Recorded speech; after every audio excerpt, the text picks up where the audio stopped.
Hello students, today we'll discuss crop production and management. First chapter of class 8 science. I have divided this chapter into 3 parts and today we'll discuss the part 1.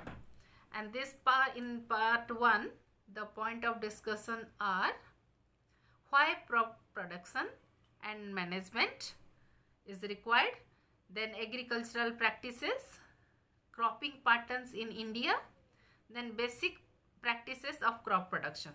And under this basic practices of crop production, there are so many steps, but in this part, in this session, we'll discuss only 2 practices, that is preparation of soil and sowing. Now, the first topic is why crop production and management, why it is required. See, all the living organisms require food for their life process like digestion, respiration, excretion, etc.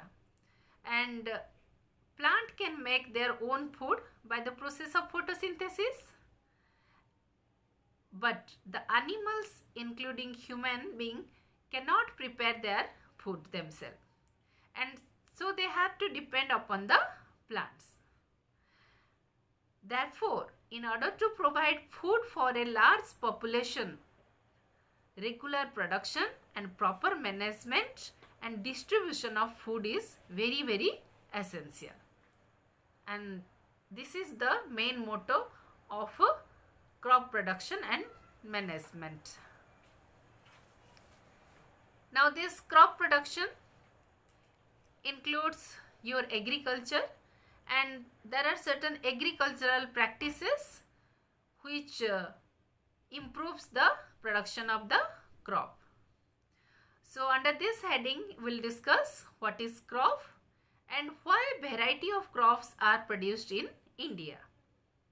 So let me first tell you what is crop.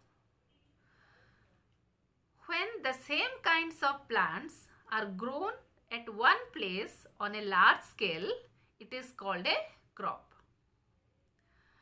There are different types of crops like cereals, vegetables and fruits, and they can be classified on the basis of the season in which they grow.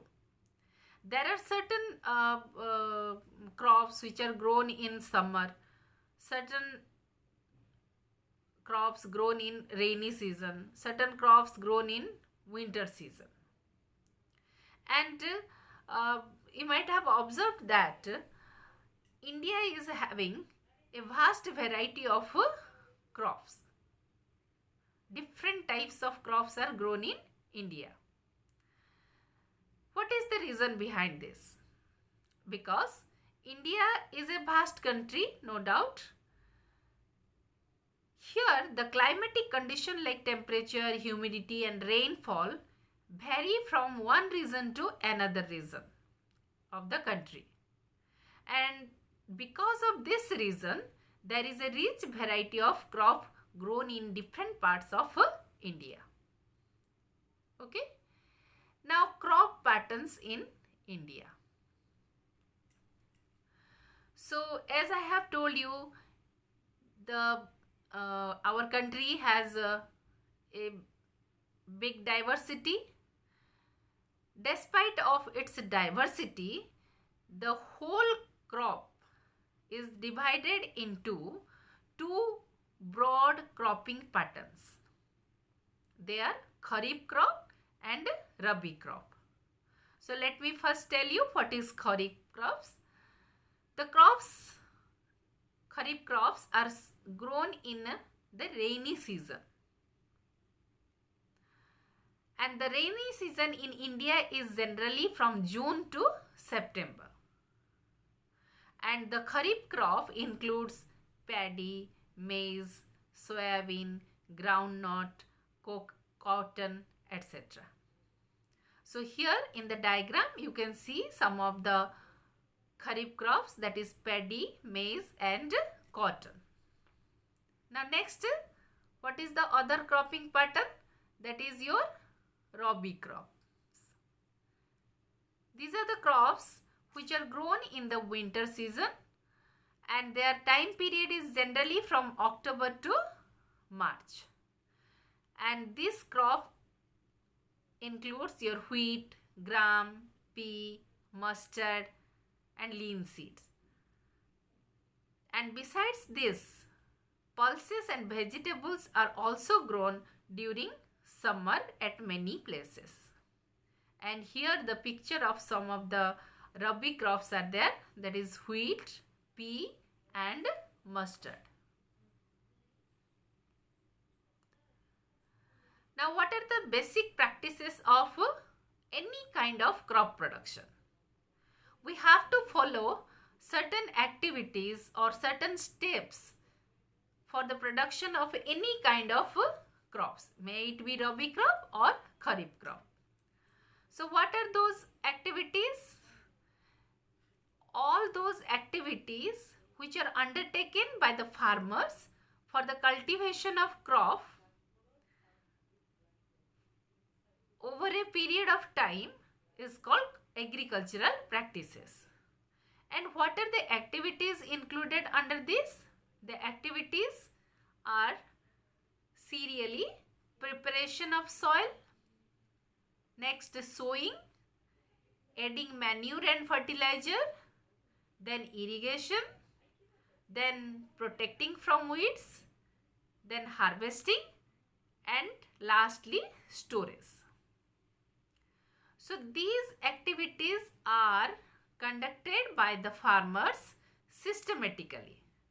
And in this part, we'll discuss the preparation of soil and sowing. Only these two steps, two activities. Okay. So let me start with preparation of soil. This is the first step in agriculture. It is one of the most important tasks in crop production, in agriculture. That is the preparation of the soil. So what do you mean by preparation of soil? Preparation of soil means we have to prepare the soil in such a way that the crop can be grown easily in the soil. And how the crop will be grown? The crop can extract the nutrient from the soil easily. Okay. And this preparation of soil mainly includes your turning and loosening of the soil. Turning means what? The surface of the soil is having it is usually hard, and below below the surface the soft part is there. So by turning we are just reversing the soil, that is the surface soil will be turned, and by loosening we are making the soil loose so that the root of the plant can penetrate deeper. Okay. And what are the advantages of loosening the soil? That I will tell you later on.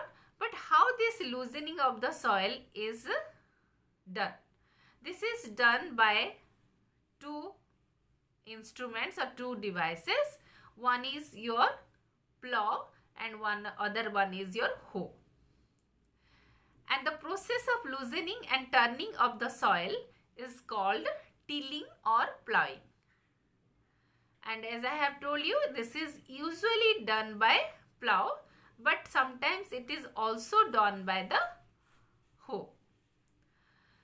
And sometimes what happens while plowing tilling or plowing the soil, what happens sometimes the soil is very dry.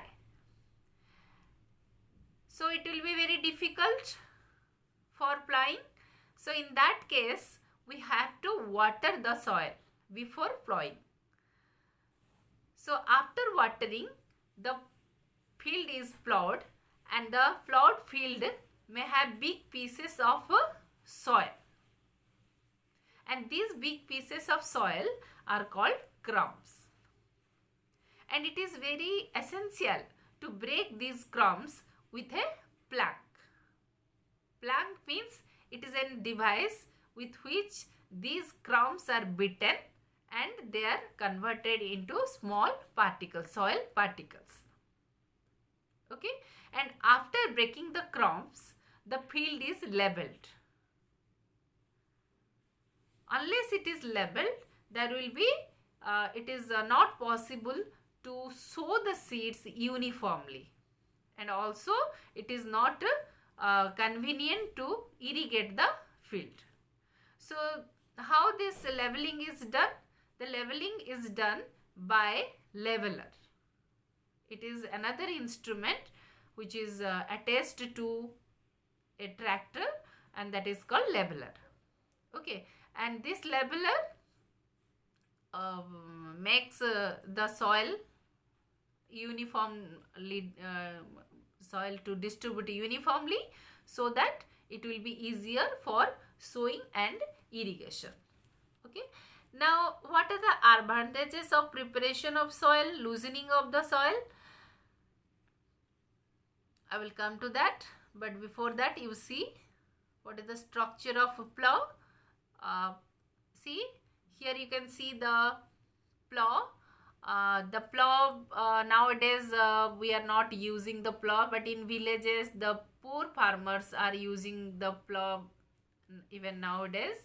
So this plow is having a very strong triangular iron strip that is called plow share, which is a triangular part, and its main part is made up of a wood called plow shaft,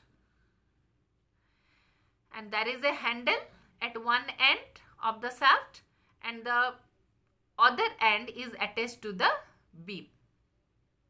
What is beam? Beam is also a straight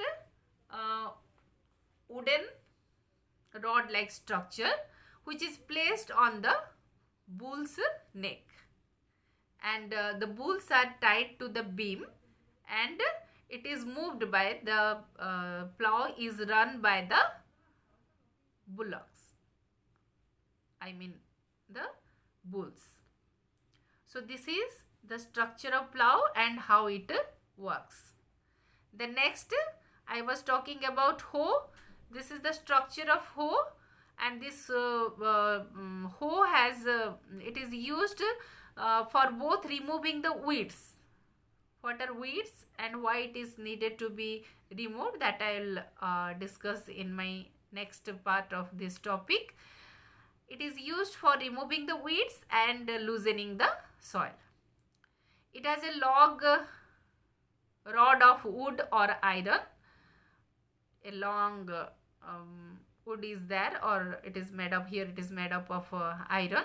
It is labeled as rod, you can see, and to one of its end a strong, broad and bent plate of iron is fixed, which works like a blade. It is very much visible.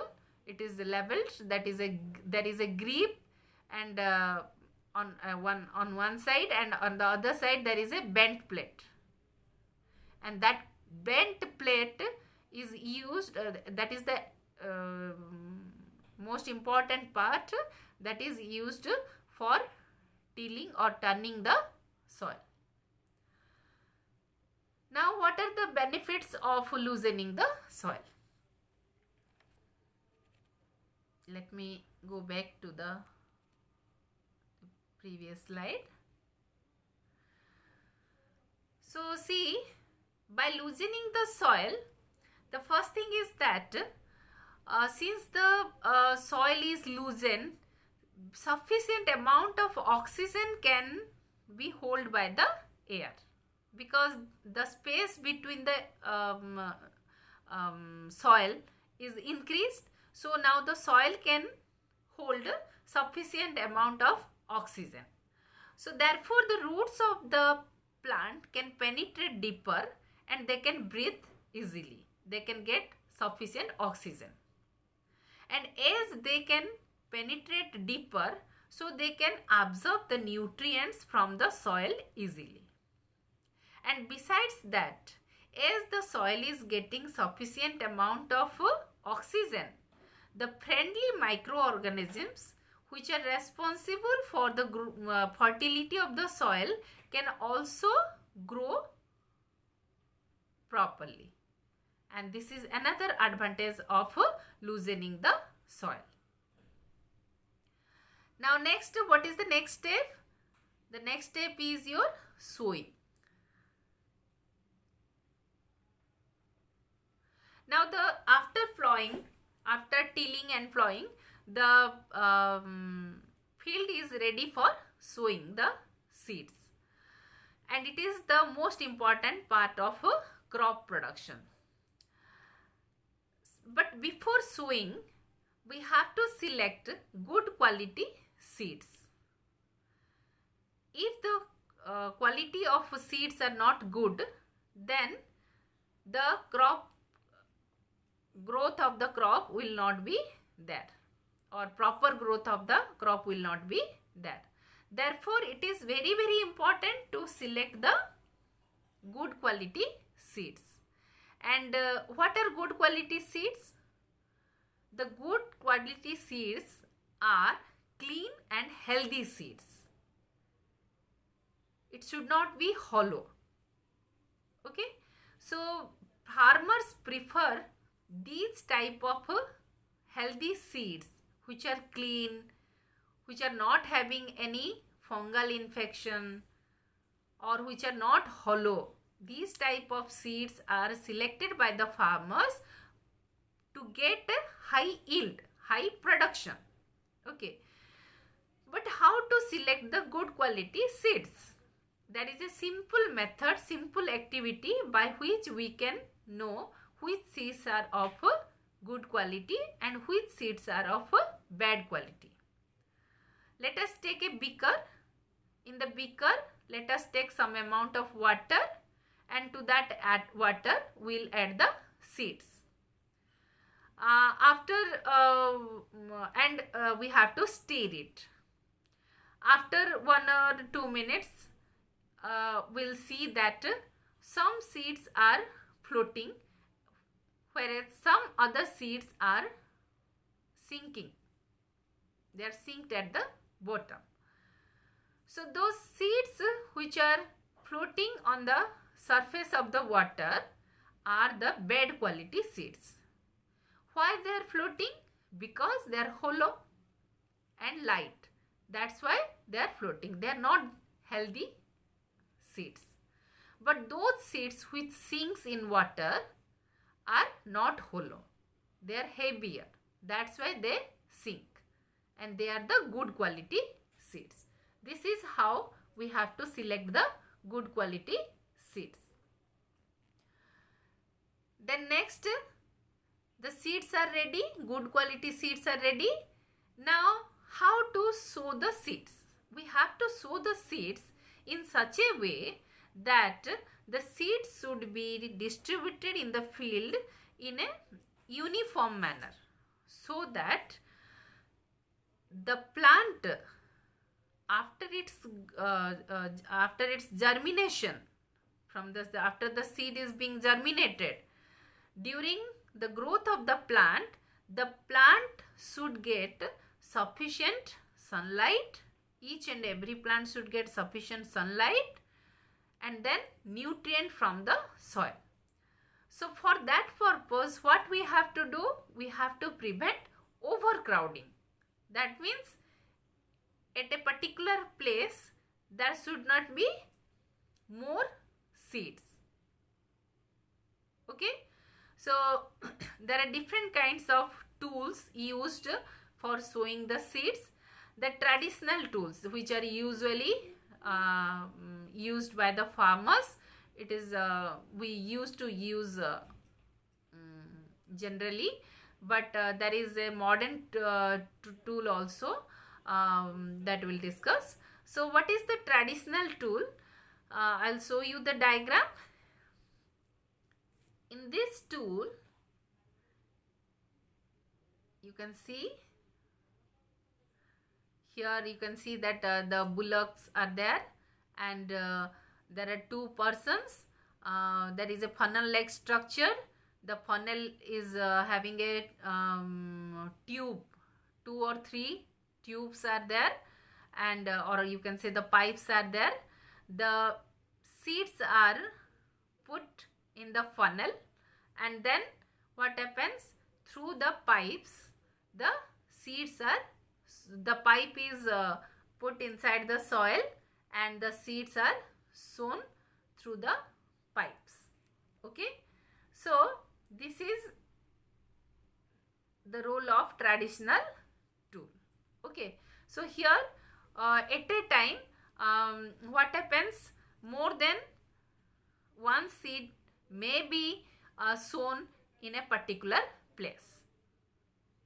Okay, and those pipes are having sharp ends, and that sharp end is to prevent the overcrowding of the seed.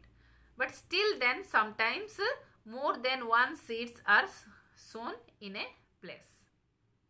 Okay, so this end pierce into the soil and place the seeds there. There is a modern method, modern tool is there, which is called seed drill. Nowadays the seed drills are used for sowing with the help of tractor. The seed drill, with the help of seed drill, at a time we can sow in a large area of the field, and it saves the labor and time. That's why it is advantageous over the traditional tool. So here, with the help of this tool, the seeds are, what is its advantage? The seeds are uniformly distributed at a regular distance and depth also. Okay, and after putting the seeds in the soil, or after sowing the seed in the soil, the seeds get covered automatically by this tool, so that there will be no damage caused by the buds. Often what happens, after sowing the seeds, it is eaten by the buds. So here that problem is overcome, and besides that, since the seeds are uniformly distributed, there is no overcrowding, and automatically the seeds are covered by the soil. So here you can see the seed drill, and the seed drill is having many pipes, and through these pipes the seeds are, see, in the traditional tool we have only 3 pipes. We are putting the seeds in the funnel, and the seeds are released through the 3 pipes only, which pierces into the soil. But here see, there are so many pipes through which the seed can be sown. So it is, that's why it is saving the labor and also the time, because we are connecting it to the tractor. Now I have already discussed the advantages of seed drill. That is, it distributes the seed in equal distance, avoids overcrowding of the plants, and since there is no overcrowding and distantly the plants are grown, the plants get sufficient sunlight, nutrients and water from the soil. Okay, so in this session this much only, and thank you.